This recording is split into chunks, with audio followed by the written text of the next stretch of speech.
أعوذ بالله من الشيطان الرجيم. بسم الله الرحمن الرحيم. الحمد لله ثم الصلاة والسلام على سيدنا محمد وآله وصحابته أجمعين. السلام عليكم ورحمة الله وبركاته. أدعوكم فون ولون أسيطوري كياتي جفون أنبوى محمد àwọn ará ilé ẹlọ́kùnrin àti ní obìnrin kọ́lọ́n kó máa yọ wá kúrò lójú ànábì wa Muhammad sallallahu alayhi wa sallam. Gbogbo ẹ̀yin ọmọ ìyá wa tí ẹ̀ ń kí wa tí ẹ̀ ń gbọ́ wa lọ́kùnrin àti ní obìnrin, a tún kí wa pẹ̀lú kíkí tí ó sí àsìkò tí kò bá mu tàbí ìgbà tí kò bá mu tàbáyé tí kò bá mu, pẹ̀lú gbólóhùn assalamu alaikum wa rahmatullahi wa barakatuhu. Èní ni ọjọ́ Jímọ̀. Gẹ́gẹ́ bá a ṣe mọ̀ yìí pé ọjọ́ Jímọ̀ ọjọ́ ńlá ni lọ́dọ̀ àwa mùsùlùmí, ọjọ́ ọdún kékeré ni lọ́dọ̀ àwa mùsùlùmí. Gbogbo àwọn nǹkan tí àwọn àfáà ti máa ń pe àkíyèsí wa sí látara súnà ànábì wa Muhammad sallallahu alayhi wa sallam, ẹ má jẹ́ àgbàgbé, ẹ jẹ́ ká mójútó, kọ́lọ̀ má ṣe àgbà ogun ẹlẹ́sìn lọ́wọ́ wa. Pàápàá jùlọ Suratul Kahf ká má fi ṣeré, ká pọ̀ ládùúà ṣíṣe, ká dẹ̀ tètè lọ sí Jímọ̀, ká má máa bẹ lára àwọn jàmáà tó já sí pé tí ò bá kù ṣẹ́jú márùn-ún kan gbèrún dúró àwọn ò ní lọ sí Jímọ̀ ní tiwọn. Eléyìí kò ń ṣe ìwà tí ó dáa. Ẹ jẹ́ ká gbìyànjú ká mójútó ọjọ́ náà ká lè kófà tí ó wà ń bẹ̀. Gbogbo tá a bá ṣe ń bẹ̀ lẹ́sìn ọlọ́mọṣẹ́ àgbà lọ́wọ́ wa. Ní ìbánisọ̀rọ̀ gbẹ̀yìn tí a sọ, a ti bẹ̀rẹ̀ sí sọ nípa el-khuluq el-hasan, ìwà tó dáa, gẹ́gẹ́ bí ẹ̀sìn àwa mùsùlùmí, gẹ́gẹ́ bí ó ṣe fi kọ́ wa. El-khuluq el-hasan, husnul khuluq, ká níwà tó dáa, kúndùnkúndùn ẹ̀sìn àwa mùsùlùmí ni. Téèyàn bá lóun jẹ́ mùsùlùmí tàbí èèyàn sọ pé òun jẹ́ ẹlẹ́sìn, táwa bá ìwà nínú ìgbésí ayé ẹ̀, ó ń tọ̀hún yẹn ẹ̀sìn yẹn kò tí ì pé lára ẹ̀. Nítorí ẹkẹ́sìn dẹ̀ bí sí lára kò tí ì bí sí lára. Ìyẹn ló fà tó já sí pé láti ọ̀sẹ̀ tó kọjá ọ̀rọ̀ husnul khuluq, ìwà tó dáa, òun là ń bára wa sọ. Láti wá tẹ̀síwájú, ibi tá a fara ọ̀rọ̀ tì sí òun ni àwọn èèyàn mẹ́ta tánàbí wa Muhammad sallallahu alaihi wasallam tó jẹ́ ká mọ̀ yìí pé wọ́n máa jìnnà sóhun gan lálkìyámà, kò sí mọ́ ilé ṣẹ̀sìn tó. Ó lálákọ̀ọ́kọ́ ni athartharun, ẹlẹ́jọ́, aláwìkú akátá, wal mutashaddiqun, àtẹni tó máa ń fi gbogbo ẹnu sọ̀rọ̀ látara ìgbéraga, wal mutafayhiqun, àtúnígbéraga yányán. So àwọn mẹ́tẹ̀ẹ̀ta yẹn ànábì jẹ́ ká mọ̀ yìí pé wọ́n máa jìnnà sí ohun tó bá dá kíyàmá. Ẹ̀rí pé tẹ́ bá dẹ̀ wo ìwà mẹ́tẹ̀ẹ̀ta náà, ẹ̀rí pé ìwà ni ìyìn tó sọ wọ́n dẹni tó máa jìnnà sánú sallallahu alaihi wasallam, ìwà ni, kọ́lọ́n kó má bà wá wájẹ́. Àwọn afá wa sọ pé wa yakfi an turaji'a siratahu wa yanzur kayfa kana sallallahu alaihi wasallam yu'amilu an-nasa kullahum. Ó ti tó gbogbo àwa tá à ń gbọ́ wa ká kàn lọ yẹ̀tàn ànábì wò, ká wá wo bá ànábì ṣe máa ń bá gbogbo èèyàn lò. Kayfa kana yu'amilu azwaja, bó ló ṣe ń bá àwọn ìyàwó ẹ̀ lò. Kayfa kana yu'amilu aqariba, bó ló ṣe ń bá wọn tó jẹ́ bí ẹ̀ lò. Kayfa kana yu'amilu ashaba, àwọn ọ̀rẹ́ àwọn sàábí ẹ̀, bó ló ṣe ń bá wọn lò. Kayfa kana yu'amilu ahdaha, kódà àwọn tó jọ́ta ànábì wa Muhammad sallallahu alaihi wasallam, ó ní bá ànábì ṣe ń bá wọn lò. Fàpèjúwe inú Sahih Bukhari àti Muslim, tí abawo Sahih Bukhari hadith 2306, Sahih Muslim hadith 1601. Abu Hurairah ní anna Rasulullah sallallahu alaihi wasallam, anabi wa Muhammad sallallahu alaihi wasallam, istadana min rajulin malan, ó yá owó kan lọ́wọ́ ọkùnrin kan. Ṣé mọ̀ pé ó jẹ́ ká mọ̀ yìí pé káyáwó àdámọ́ kan ni tó já sí pé kò sí bí èèyàn ṣe lè sára fún tó tí ò ní máa ṣẹlẹ̀ nígbésí ayé èèyàn. Ó lè má pọ̀ o, ìsìláàmù náà ò dẹ̀ fẹ́ kó pọ̀, kó wá já sí pé ogun yẹn ti mọ̀ ẹ́ só ń gbèsè. Ibi tọ́rọ̀ gbèsè lè dé, ànábì wa Muhammad sallallahu tó bá rí kẹ́nìkan kú tó máa ní kó wá kírun sí lára, tó bá béèrè wípé gbèsè ńkọ́ ló jẹ gbèsè, akàn ní sallu ala sahibikum, ẹ kírun sí nǹkan yín lára. kódà ànábì sọ débi pé qalbul mu'min ọkàn olùgbọ́lọ́ngbọ́ tó bá ti kú mu'allaqun bidaynihi wọ́n máa gbé kọ́ gbèsè tó jẹ yẹn ni hatta yuqda anhu tó fi san gbèsè yẹn fún. ẹ wo ọ̀pọ̀lọpọ̀ àwọn mùsùlùmí lẹ́ni tó kù bá kú ọ̀tọ̀ ni tá a máa ń rò ọ̀tọ̀ ni tẹ́sìn fẹ́ ká máa rò. a ní ronú bá ifẹ́ san gbèsè ẹ̀ a ní ronú bá ṣe fẹ́ ṣe àwọn ojúṣe tó kú yẹn tí ò rí ṣe tó fi lọ bọ́ lọ́hùn. ọmọ kékeré ń bẹ nù mí nù wọn àwọn ìyàwó ń bẹ nù wọn. ìntàwà máa ronú ẹ̀ ni pé bó o láṣẹ pa títì rẹ bó o láṣẹ yanjú ọ̀rọ̀ màálù bó o láṣẹ yanjú ọ̀rọ̀ chíà bó o láṣẹ yanjú ọ̀rọ̀ spíkà tí ó sì ní dọ́dọ̀ òkú. sọ wọn náà níbi ìyá owó lọ́wọ́ ọkùnrin kan faja ar-rajul yataqada min an-nabiyyi fa aglada lahu al-qawl. ọkùnrin yẹn wá béèrè ó wá sin owó tánàbí jẹ ṣùgbọ́n nígbà tó wá fẹ́ sin owó yẹn kò fẹ́ kó sìn ó wá lè má nàbí inú ọ̀rọ̀ sísọ ń gbèsè àmì àyà yín lówó ẹ̀sánwó tá jẹ ẹ̀sánwó tẹ́ jẹ wá ṣe kó máa ń ṣẹlẹ̀ bẹ́ẹ̀ náà. fahamma bihi ashabu àwọn tó wá jẹ́ sàbí tán wà ń bẹ̀ bíi kẹ́nìkan máa bú àgbà àfa kan láwùjọ àpèjúwe ni o ànábì ìṣẹ́gbẹ́ àfa o sallallahu alaihi wasallam ọba dìde ó máa bàjẹ́ o ànábì wa ni wọ́n ń sọ̀rọ̀ síbẹ̀ ọ̀gá tí wà ló ń sọ̀rọ̀ síbẹ̀ ànábì ni da'uhu ẹ filẹ̀ ṣèbẹ́tọ̀ ẹ̀ ni ẹ filẹ̀ fa inna li sahibil haqqi maqalan gbogbo ẹni tó bá lẹ́tọ̀ ló lọ́rọ̀ tó lè sọ ẹ̀tọ́ ẹ̀ lówó tó fẹ́ gbà so ẹ má torí ẹ̀ náà ní tó sọ yẹn nítorí ẹ̀ káwa wà ní pé bó o láṣẹ san owó ẹ̀ nígbà tó owó wá ti pẹ́ tó náà dẹni bùkátà sówó ẹ̀ yọ sọ̀rọ̀ bóyá sọ̀rọ̀ yẹn so ẹ má náà o. kódà náà hadith mi ta tún kọ́ lọ́dà níbo wa Muhammad sallallahu alayhi wa sallam tí a bá wo tíra fáwa alimami Ahmad hadith 16,410 Ibn Majah hadith 2,424 afáwa Ibn Abi Asim nínú tíra tán pé ní al-ahad wal-mathani hadith 722 afáwa al-Bayhaqi nínú Shu'ab al-Iman hadith 716 àbá hadith yẹn bẹ́ẹ̀ ó ní idha istaslafa min ahadin shay'an tánàbí bá yá nǹkan kan lọ́wọ́ èèyàn ad'afa lahu fil wafa tánàbí bá fẹ́ san gbèsè yẹn ànábì máa ń ṣàlékún ẹ̀ àfikún ẹ̀wẹ̀ kọ́kàn bẹ́ẹ̀ inú Islam tá a bá yá owó lọ́wọ́ èèyàn kò gbọ́dọ̀ sínú májẹ̀mú nípìnlẹ̀ yẹn pé ṣẹ́rí 10 naira tẹ́ yá yìí o tẹ́ bá máa dá padà ẹ̀ẹ́dá 20 naira padà tó bá ti sọ bẹ́ẹ̀ rìbá nìyẹn èèwọ̀ nínú Islam làáfàá yìí máa ń sọ yìí pé kullu qardin gbogbo owó tá a bá yáàyàn tàbọn yá wa yajurru manfa'a tó tún máa ń mú àǹfààní kan wá lẹ́yìn tá a bá fẹ́ dá padà fa huwa rìbá nírú ẹ̀. àwọn àfáà kan sọ pádìsì ni àwọn tó gbà pádìsì ni wọ́n ní ọ̀rọ̀ yẹn nínú àwọn àdìsì tó lẹ̀ ni ṣùgbọ́n tó ń ti bẹ́ẹ̀ àwọn àfáà máa ń lò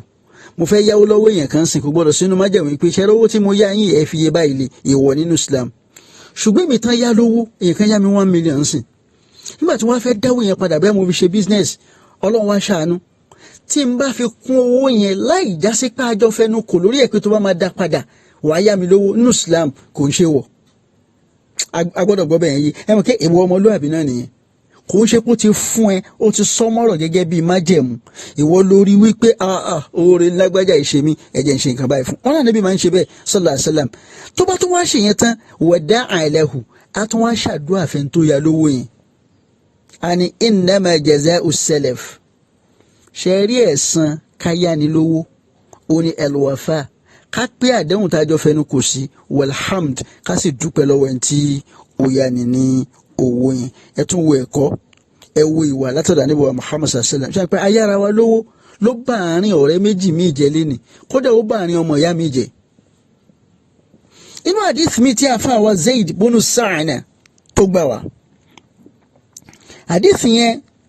ó ní kana min ahbari al-yahud ìkànnù àwọn àáfà àwọn yahudi tó máa ń ní hibur wọ́n máa ń lò fún àáfà àwọn yahudi tó bá ti pọ̀ ahbar ẹgbẹ́ Quran sọ pé ittakhadu ahbarahum tó bá ti gbọ́ ahbar àáfà àwọn yahudi nìyẹn ṣùgbọ́n tá a bá gbọ́ ruhban òun làwọn pastors tàwọn christians rahib ní ẹyọ kan ó wá bá Ànábì Muhammad sallallahu alaihi wasallam yataqadahu tó ń sin gbèsè tánàbí jẹ ẹ̀rí Ànábì tó fẹ́ yáwó nígbà tí ò ní ó yáwó lọ́dọ̀ Yahudi ẹgbẹ́ kò gbé kalẹ̀ májẹ̀mú pé ẹni tá a bá fẹ́ yáwó lọ́wọ́ ẹ ó gbọ́dọ̀ jẹ́ mùsùlùmí. Ọlọ́run kò ṣàánú wa. ó wá ní tóun tó wá fẹ́ sin ànábì lówó yìí fa akhadha bi majami'i qamisihi ló bá mú ló kó aṣọ mọ́ ànábì lọ́rùn ó kó aṣọ mọ́ ànábì lọ́rùn sallallahu alaihi wasallam wa nadhara ilayhi bi wajhin ghalidh ojú tó lé ló fi wà ànábì. ó wá ní ala taqdini ya Muhammad haqqi ìwọ Muhammad ṣé ò ní fún mi lẹ́tọ́ mi ni ṣé ò ní san ẹ̀tọ́ mi fún mi ni. fa wallahi ma alimtukum bani Abdul Muttalib mutlin mo fọlọ́n búra Yahudi ló fọlọ́n búra yẹn o ó lẹ́yìn ọmọ Abdul Muttalib ìran ànábì ló ń sọ yẹn bàbá ànábì nìyẹn ó ní mi ò mọ̀ yín lẹ́ni tó máa ń lọ́ra kó tó san gbèsè mi ò sì mọ̀ yín lẹ́ni tó máa ń fẹ̀tọ́ ẹlẹ́tọ̀ọ́dún walaqad kana li bi mukhalatatikum ilmun mo bá yín lò mo mọ̀ yín ṣùgbọ́n Umaru ń bẹ́ ń jókòó yẹn fantaharahu ó jágbe mọ́ ó máa bàjẹ́ o ó ń ṣe ọlọ́run ló láṣọ mọ́ lọ́rùn bẹ́ẹ̀ ló ń sọ̀sọ̀kúsọ síbẹ̀ ó máa bàjẹ́ o. kó ló tún ní ayé aduwallah ìwọ ọ̀tá ọlọ́run ataqulu li rasulillahi ma asma ṣé gbogbo dáadáa tó ń sọ jáde lẹ́nu yẹn ànábì náà ló ń sọ sí tí mò ń gbọ́ yẹn wa taf'alu bihi ma ara pálapàla játijàti tó fi ń balù yẹn náà ṣé ànábì náà ló ń ṣe sí sallallahu alaihi wasallam. fawalladhi ba'athahu bilhaq mo fọba tó gbé ànábì tí wọ́n ń yẹ̀yẹ́ yẹn torí owó tó jẹ́ mo fọba tó gbé dìde mo fi búra lawla ma uhadhiru fawtahu ladarabtu bisayfi hadha unuqak tí ẹ bá ṣe tí mò ń bẹ̀rù kó má bọ̀ mọ́ mi lọ́wọ́ ni n bá gé orí ẹ̀ dànù ni. wa rasulullah yanzuru ila Umar fi sukunin wa tu'ada ànábì náà ń wo Umar lẹ́yìn tó farabalẹ̀ tó ń wo kí ló ń fẹ́ sọ. ànábì wa ni ya Umar ìwà Umar inna kunna ahwaja ila ghayri hadha minka ya Umar sórí tó ń ṣe yìí níta ní bùkátà sí kọ́ ló ń ṣe yẹn níta ní bùkátà sí lọ́dọ̀ ẹ̀ lẹ́nì ó ju tó ń ṣe yìí lọ orí bíbẹ́ kọ́ ìjágbe mọ́yàn kọ́ ọmọ tó yẹ kí wọ́n ṣe an ta'murani bi husnil ada kó o pa mí láṣẹ pé ànábì Ọlọ́run wọn náà san gbèsè yẹ ẹ san gbèsè fẹ́ tó yá yín lówó wa ta'murahu ẹni tó wá ń sinwó tí ò sẹ́kọ̀ọ́ ń bẹ̀ yẹn wá wá pọ̀ wọn náà láṣẹ bi husni tibaa pẹ̀lú pé kó béèrè owó ẹ̀ lọ́nà tó dáa. àdébọ̀ ni ya Umar ìwọ Umar idhhab bihi ó yá máa mọ́kùnrin yẹn lọ faqdihi haqqahu fún lẹ́tọ̀ọ́ ẹ̀ ṣó tó bá wá fún lẹ́tọ̀ọ́ ẹ̀ tán wa zidhu 20 sa'an min ghayrihi wá bá mi ṣàlékún sa'an ogún fún sa'an ogún bá mi fún makana ma ru'tahu kí yẹn máa wà láyé pé o ti dẹ́rù bá sallallahu alayhi wa sallam pé o dẹ́rù bá yẹn bá ń ṣàlékún sa'an nínú oúnjẹ ogún bá mi fún. jẹ́mọ́ ẹ wo Islam ẹ wo ànábì wa Muhammad sallallahu alayhi wa sallam kí ìwà ni ẹlòmíì ó lọ sinwó ẹ ní ẹ̀tọ́ ẹ ní wọn nàá wọn á tún gba ṣọlá pé kí ni 10 naira la yá lọ́wọ́ ẹ lóòótọ́ 5 naira la fi fún ọ bàjẹ́ ọmọ rẹ sọ kí ni sọ àwọn aṣáájú ẹ̀sìn ló ń sọ̀rọ̀ sí báwọn Islam ò fẹ́. wọ́n tún pe àfáà kan ní Abdullahi ibn Salam yìí àgbà àwọn Yahudi ni nílùú Madina ìjọ náà lọ́hùn. àfáà yìí wọ́n ní nínú tọ́lọ́ ń ṣe fún ni kébóyè jẹ́ Yahudi tó torúkọ́ lọ́n jogún mọ̀ fún kana munsifan onídéédé ni bahithan al-haq òdodo sì ń wá. ìgbà tó wá gbọ́ pàdé bíi délùú Madina sallallahu alaihi wasallam ó ní dhahabtu ilay mo lọ sọ́dọ̀ àníṣe sallallahu alaihi wasallam falamma tabayyantu wajha nígbà tí mo wojú ànábì dáadáa araftu anna wajhahu laysa biwajhin kadhab mo rí pé ojú eléyìí oṣojú òpùrọ̀. فكان أول شيء سمعته تكلم به أن قال ولا كنت مقبتا نبي صنيبي وني يا أيها الناس مقبنيا أفشوا السلام أما فسلامك يعني كي يقول كي بتبادي àlàáfíà ni kó máa wà ńbẹ̀ ẹ má jẹ́ kẹ́ ẹ débi kankan yẹn ní òbúkọ́ wọ̀lú òrùn dé kẹ́ má jẹ́ bẹ́ẹ̀ lẹ́yìn náà tẹ́ bá ń ríra yín ẹ máa kíra yín pẹ̀lú assalamu alaikum wa at'imu at-ta'am ẹ máa fáwọn tí ò bá lóúnjẹ ẹ máa fún wọn lóúnjẹ.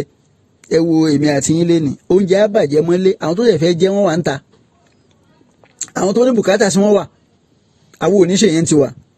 wasilul arham ẹ máa sokùn ẹbí pọ̀, wasallu bil layl ẹ máa kírun lóru, wan nasu niyamun táwọn èèyàn ń sùn. tẹ́ ẹ bá lè ṣe nǹkan tá à ń sọ yìí tadkhulul jannata bisalam ẹ wà aljanna Ọlọ́run pẹ̀lú àlàáfíà.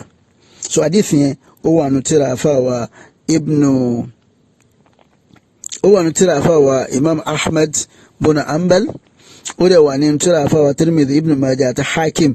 àdìsí yẹn wà ní ibẹ̀ káàdì sódẹ̀ gbajúmọ̀ ni. so eléyìí jẹ́ nǹkan tí afẹ́ ká tún ṣàkíyèsí. ìyẹn ni pé ńgbà tí Abdullahi ibn Salam tó wo Ànábì sallallahu alaihi wasallam ó rí i pé ojú eléyìí ojú olódodo ni, ẹni tó mọ́ ni, ẹni tó máa ń pé àdánwò ni. níta dẹ̀ sọ ìjọ mọ́ kò lè ṣẹlẹ̀ sí èèyàn kankan, kò lè pé sí èèyàn kankan lára àbẹ tó bá sí pé ọkàn ẹ̀ mọ́, kọ̀kọ́ ẹ̀ náà dẹ̀ mọ́, ó ń tàn sì jura ẹ̀ lẹ́fọ̀ọ́ lọ́wọ́ bá àdékè ọlá. so eléyìí ó jẹ́ náà ọ̀rọ̀ tí a fẹ́ pàkíyèsí wá sí. ẹ wo practically ẹ̀kọ́ Ànábì ṣe fi wà báwọn èèyàn lò tó lè kọ́ wa ní ìwà. ayáwó ni o, yẹn pé kéèyàn yáwó kó jẹ gbèsè kì í ṣàmì orí ibú, ṣùgbọ́n sísan ló lè kó báyàn. wàá san dáadáa, ìwọ tó lè fẹ́ sin gbèsè náà wàá sin pẹ̀lú ẹ̀kọ́. ṣé wàá nínú Islam ìwà pọ̀ rẹpẹtẹ, ṣùgbọ́n bí wàá ṣe pọ̀ yẹn Islam wa kọ́ wa ní nǹkan kan pé à ń pè ní usulul akhlaq, àwọn ìpìlẹ̀ wa. ṣẹ́rí tọ́lọ́run bá ti fún yàn ní mẹ́rin tá a fẹ́ sọ tó jẹ́ ìpìlẹ̀ wa gẹ́gẹ́ bá àwọn afáà ṣe sọ yìí, àwọn èyí tó kù kò ní nira fún yàn. ìyẹn ni pé àwọn ìwà tó tóbi mẹ́rin òun nìkan tá a fẹ́ ṣàkíyèsí, tá a fẹ́ pè wá ṣàkíyèsí. àkọ́kọ́ ni asọ́bùr, sùúrù òun ni kéèyàn jẹ́ ní tó já sí pé ó látẹ̀mọ́ra lórí gbogbo nǹkan, ó sì máa ń farabalẹ̀ kó tó rí àti sí nǹkan bólóyìnbó ṣe máa ń sọ. ó sì jẹ́ ní tó já sí pé aburú tó yẹ kó wá látọwọ́ ẹ̀ sọ́dọ̀ ẹlòmíì á dìímú kò ní jó lọ. ó jẹ́ ní tó máa ń lámójú kúò, ó gba àtẹ̀mọ́ra tó lóyìnbó ń pè ní tolerance. ó dẹ̀ jẹ́ ní tó máa ń ṣàmójú kúò fáwọn èèyàn. ẹ̀wà àwẹ̀ tá à ń gbàjàn mọ́ alábàárìn ló jẹ́ fún sùúrù, torí pé ẹni tí ò bá ní sùúrù kò lè gba àwẹ̀, àfi ká ní sùúrù ká tó lè gba àwẹ̀. ẹ wá rí i pé àwẹ̀ ní tó ń pè wá sí Ramadan ni o, àwẹ̀ tatawu'at ni o, ní tó ń pè wá sí náà ni pé kí ni bó la ìfẹ́ jẹ́ ní tó máa ní àtẹ̀mọ́ra, tádẹ̀ lámójúkò fáwọn èèyàn, tádẹ̀ máa gbàgbé àṣìṣe táwọn èèyàn bá ṣe. lẹ́yìn náà àwọn nǹkan táwọn èèyàn bá ti ṣe síyàn sẹ́yìn tó já sí pé ó fẹ́ ba ìjọmọ̀ ìyá jẹ́ téèyàn ṣe kí ni téèyàn gbàgbé ẹ̀. ọmọ ìyá méjì, ọ̀rẹ́ méjì lẹ́nu iṣẹ́, aládùúgbò, ọ̀rẹ́ méjì tàjọ wà aládùúgbò. ẹ̀rí inú Suratu Nur aya 22 ọlọ́ni wàlíyàáfù àwọn tó gbọ́ ọlọ́run gbọ́ kan ṣàmójúkú o, wàlíyàsfáhù kọ́ kájú bẹ́ẹ̀ kọ́ máa wo nǹkan yẹn mọ́. ọlọ́wọ́n ní ala tuhibbuna an yaghfira Allahu lakum, ṣáwọn ló fẹ́ kọ́ lọ́n foríjì wọn ni. so eléyìí jẹ́ nǹkan tí afẹ́ka wò. sùúrù, Yorùbá gan ní sùúrù ní bàbá wa. kò sí ní téèyàn bá fẹ́ ṣe láyé tó bá lè ṣe sùúrù ń bẹ èèyàn ní ṣàṣeyọrí. so sùúrù dọ́wọ́ wa débi pé ará àfa kan gbà tó ń fẹ́ kọtíra, yẹn tó kọtíra yìí lórí ni asọ́bùr, òní àfa Yusuf al-Qaradawi odidi tíra kan ní asọ́bùr. nígbà tí wọ́n ń wo ìdálẹ́pẹ̀ bíi tafsirun mawdu'i nínú al-Qur'an, bí yẹn bá láǹfààní síta yẹn tó bá kà ó tún gbọ́dọ̀ yí gbèsè ayé yẹn padà, kọ́lọ́n kò má ṣe àṣìbẹ̀ fún wa. ẹlẹ́ẹ̀kejì ní al-'iffa ní ká lámójú kúò, ká sì ní kóraró kúò níbi tí ò ń ṣe tiwa. yàrá pè ní al-inkifaf an-radha'il, ká sákòndì ìbàjẹ́. owó tí kìí ṣowó ẹ̀ má dédé ẹ̀, obìnrin tí kìí ṣe obìnrin tiẹ̀ kóraró ń bẹ̀, nǹkan tí kìí ṣe tiẹ̀ kóraró ń bẹ̀. ẹ̀rí lẹ́yìn náà at-ta'alluq bil-ma'ali wal-umur al-kibar, kó wájá sí pé ní táwọn máa báyàn díẹ̀ òun ní àwọn ọ̀rọ̀ tó ga wọn ní bẹ́ẹ̀ di pálapàla. bẹ́ẹ̀ ẹ̀yin lẹ̀ ń dá àdúgbò rú, ẹ̀yin lẹ̀ ń fọ́gò mọ́yàn lórí kiri àdúgbò,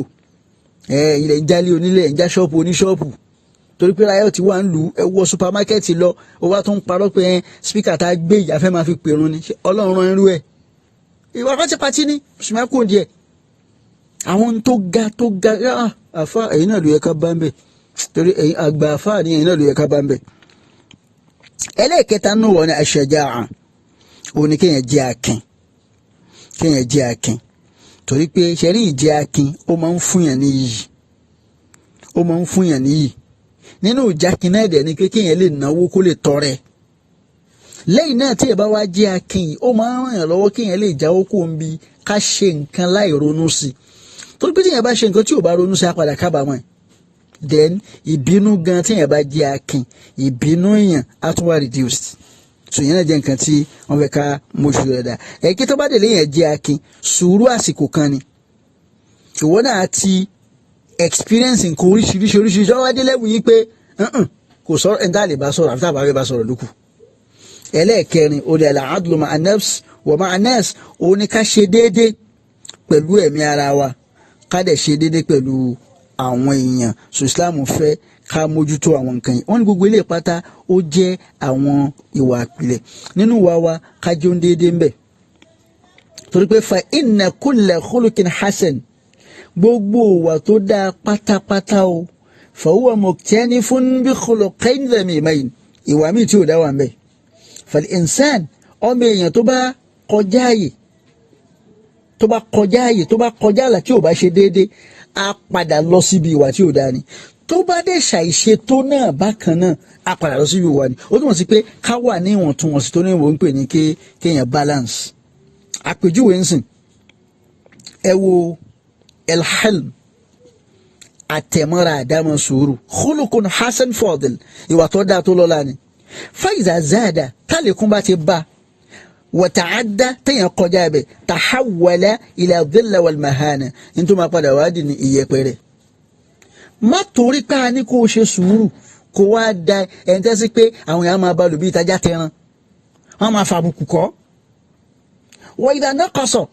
tó bá di pé ń dà pé ń sùúrù yìí tó bá di pé ó dínkù tí ò dúró síbi tí ẹ kó dúró sí, tahawwala ila al-ghadab wa tahawur wa shiddat al-infal, ní tó máa padà yìí sínú ẹni kíni ìbínú, ìṣe nǹkan láì ronú sí, àti ilé kókó jù nínú ìfèsì sí nǹkan, reaction sí nǹkan. Wal karam, kéèyàn jẹ́ ń tó ń tọrẹ. Khulqun hasanun fadil matlub, ìwà tó dáa ni, ìwà abọ́lá ni tí Islam fẹ́ ká ṣe. Ṣùgbọ́n idha zada al-karam, tí ọrẹ títa bá ti wá lékún tó kọjá ibi tọ́lọ́ ń fẹ́ ká gbé sí, tahawwala ila israf wa tabdhir, adìnnà apà. Wa idha naqasa, tàbá wá dikù tá a gbé sí tọ́lọ́ ń fẹ́ ká gbé sí yẹn, tahawwala ila bukhlin wa hirsin wa shuhhin, àwa di kíni, adi ahun, adojú kòkòrò, àtúndì wọ̀bìà. So Islam fẹ́ ká ṣe kí ni jọmọ́, ó fẹ́ ká wà níwọ̀ntúnwọ̀nsì pẹ̀lú ara wa àti pẹ̀lú àwọn èèyàn tí a bá ń bá wọn lò. So eléyìí ni àgbọ́yé al-adl tó wà ní ibẹ̀ yẹn, kọ́lọ́mù bá lè kí ọlá kó jẹ́ kó yé wa. Wílé ta sọ ìnáwó pé ní usulul akhlaq, àwọn ìpìlẹ̀ wa. Naam, ṣé wàá rí wa tá à ń sọ yìí kò sẹ́ni tó pé tán. Látara ìpẹ́tẹ̀ Islam wá gbé àwọn nǹkan kan kalẹ̀ fún wa pé téèyàn bá lè tẹ̀lé àwọn nǹkan yẹn, ó ń bẹ min al-wasa'il al-mufida fi islahi akhlaq al-insan, inú àwọn irinṣẹ́ tó ṣàǹfààní tá a lè fi tún ọmọ èèyàn ṣe ni. Àkọ́kọ́, mujahadatu nafs, ìmá gbógun tẹ̀mí ara wa, ìjà ẹ̀mí ara wa lógun, nípa pé ká máa ti ẹ̀mí yẹn ká jẹ́ ń pa kó wà tó dáa, ká sì máa gbìyànjú kẹ́mí yẹn ká máa lé kúrò níbi ìwà tí ò dáa. Walladhina jahadu fina, ẹnikẹ́ni tó bá gbìyànjú sójú ọ̀nà àwọ̀ Ọlọ́run bá àlekè ọlá, lanahdiyannahum subulana, àáfà wọn náà wa àfi mọ́ntọ́m. So ìtumọ̀ ẹni wípé tíyẹn bá ṣe mujahada tó jẹ ẹ̀mí ẹ̀ lógun, Ọlọ́run bá ràn lọ́wọ́. Suratul Ankabut aya 69. Wal husul ala al-khuluq al-fadil min al-hidayah, kọ́lọ́run wá ṣàníyàn kó níwà tó dáa inú ìfinimọ̀nà ni. Ẹ̀kẹ́ bẹ́ẹ̀ náà subul lọ́lọ́run bá pè, kì í ṣọ̀nà kan, ọ̀nà tó pọ̀ rẹpẹtẹ ni. Ẹlẹ́ẹ̀kejì, al-muhasaba, ká máa ṣe ṣírò ṣe ara wa ní gbogbo ìgbà, tó lóyìnbó ń pè ní self accountability. Eléyìí a máa jẹ́ lẹ́yìn tá a bá ṣiṣẹ́ tán láàmà ṣe accountability yẹn. Wa man yuhasib nafsahu, ẹ̀ ń bá ń ṣe ṣírò ṣe ara rẹ̀, yasil ila khairin kathirin fi sa'iri umurihi, yóò máa gúnlẹ̀ síbi oore tó pọ̀ rẹpẹtẹ nínú gbogbo tó bá ń ṣe. Walidhalika, torí ẹ̀ aqsama Allah subhanahu wa ta'ala bin nafsi lawwama, Ọlọ́run bá búra pẹ̀lú ẹ̀mí tí máa bá rẹ̀ wí, self-reproaching soul. wọ́n dẹ̀ gbà wá látọ̀rọ̀ àfa wa Hasan al-Basri Abu Sa'id àtàwọn míì náà àwọn àfa wọ́n ní túmọ̀ an-nafsul lawwama òun ni nafsul mu'min ẹ̀mí olùgbọ́ lọ́wọ́ bá gbọ́ ni ẹ̀mí tó já sí pé yóò máa bá rẹ̀ wí ni pé ó ṣe ṣe sí torí pé dáadáa lélẹ́yìí sùkáà náà máa ṣe ìṣirò iṣẹ́ ara wa tábà tafsir Qurtubi volume 19 page 93 àbọ̀rọ̀ yẹn bẹ̀ tafsir afa Thalabi volume 10 page 82 àbọ̀rọ̀ yẹn bẹ̀ lẹ́yìn náà at-ta'aliya yẹn ni pé ká gbé nǹkan ga yẹn ni pé ta'aliyatul insan akhlaqul fadila ìwà tó dáa tó wà lára wa yẹn ká gbé ga ká má jò lọ́lẹ̀ wa ijad masarif munasiba mashru'a la ká sì máa wá gbogbo ààyè tẹ́sìn fẹ́ ká ti lo irú wà bẹ́ẹ̀ gẹ́gẹ́ bí mùsùlùmí ká máa lo ìyẹn náà ń pè ní at-ta'aliya lẹ́yìn náà ó ní al-ibdal ní ká fi nǹkan pààrọ̀ nǹkan ìyá an yahrisa al-insan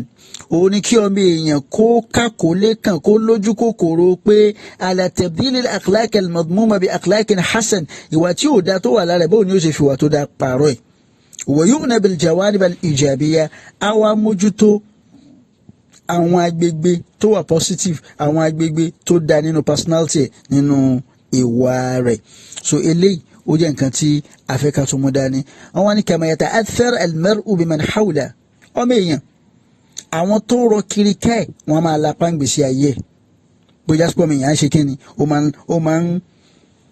wọ́n á lapa lára ẹ̀ òun náà dẹ̀ gba ìlapa yẹn ẹ̀rí pé ń lè kí wọ́n ní anil mar'i la tas'al wa absir qarinahu tó bá ti rọ́mọ èèyàn kan má bèrè bó ṣe jẹ́ wòye sáwọn tó ń bá rìn torí pé fa kullu qarinin gbogbo ẹni tó bá ń bá yàn rìn láyé bil muqarani yaqtadi yóò kọ́ ṣe tí ó ń bá rìn fa in kana dha khairin tó bá yẹ pé èèyàn rẹ ni fa in kana dha sharrin tó bá yẹ pé èèyàn burúkú ni wọ́n rí èèyàn yẹn láwùjọ sí fa janibu sur'atan jìnnà sí kíákíá wa in kana dha khairin tó bá yẹ pé èèyàn dáadáa ni fa qarini tahtadi súnmọ́ bá rìn kó lè bá ṣe kíni kó lè bá àmọ́ náà ẹ̀rí ó pọ̀ táwọn afáàjẹ́ kó yé wa adúwal balidi ìlàlìjẹ́ yìí sẹ̀rí àtún kẹlìjámúrì yóò dán fi ramadi fayọkùmẹ́dù olórí ibú a máa kórí ibú olórí ire ní wàrà ń ṣeṣà bí ìgbà tá a bá mú ẹ̀gún ná ẹ̀ṣẹ̀ ná tá a fi sínú eérú ni kí yóò padà ṣẹlẹ̀ yóò kú yorùbá ní àgùntàn tó bá bá járìn a máa ṣe kí ni a máa jẹ̀gbẹ́ so àwọn tó rọ kiri ká wa wọn máa lapa ń gbèsè ayé wa ẹbí tá a ti wá èèyàn máa lapa èèyàn máa ṣe kíni a máa mú nǹkan lára wọn ibi tá a ti kẹ́kọ̀ọ́ èèyàn máa mú nǹkan lára wọn àwùjọ tá à ń gbé èèyàn máa mú nǹkan lára wọn ọ̀rẹ́ tá à ń bá rìn èèyàn máa mú nǹkan lára wọn ṣùgbọ́n inna a'zama ta'thirin nǹkan tó lè ní impact jù lára èèyàn huwa ta'thirul mar'i ala nafsi òun ní impact ọmọ èèyàn lórí ara ẹ̀ gangan bó bá ṣe ń darí ẹ̀mí yẹn bó ṣe gbàgbọ́ yẹ̀ mí yẹn sí bó sì ṣe ń ṣe tán pè ní tadrib yìí máa rí ni yìí máa ṣe training fún ẹ̀mí yẹn wọ́n sọ́kìlì ha bó ṣe ń fún ẹ̀mí yẹn mọ́ sí wọ́n máa kọ̀ bá ti ha tẹ́mi yẹn bá ṣe ń tí ò yẹ kó ṣe bó ṣe ń bá wí sí. eléyìí tó gbé dúró ni pé kọ́mọnìyàn kankan àníyàn àrífà ọ̀yọ́ bá ha kó mọ láìfi wo ló wà bí ẹ̀mí ẹ̀ wọ́n máa wá tí na dán àfihàn àwọn bo weak point wo ló wà lẹ́mí ẹ̀ ó dẹ́gbẹ́ tó bá ti rówó wàhálà dé ó bá ti róbìnrin wàhálà dé ó bá ti róúnjẹ wàhálà dé ó bá ti ríran tó fẹ́ wò wàhálà dé ó ti mọ ibi tó kù sí nìyẹn wa ma'rifatu fadailiha kó sì mọ èyí tó dáa nù wà tí ó wà fẹ́mi yẹn wa mawatin quwwatiha àti àwọn ibi tẹ́mi yẹn ní agbára sí kó mọ kó dẹ̀ ṣe kí ni kó mójútó ibẹ̀ yẹn so eléyìí làwọn nǹkan tá a fẹ́ pe àkíyèsí wa sí lórí ọ̀rọ̀ ìwà òkùnkùn òní kùnkùn nínú ọmọ àmọ́nú kò sẹ́ni tí ò mọ ibi tó kù sí ká gbìyànjú ká túnra wa ṣe ká lè bá ọlọ́run dáadáa fallahumma bassirna bimawatin ad-da'fi fi nufusina wa'inna ala tadarukiha ya arhamar rahimin wala takilna ila anfusina tarfata 'ayn birahmatika ya arhamar rahimin birahmatika ya ajwadal ajwadin assalamu alaykum wa rahmatullahi wa barakatuhu.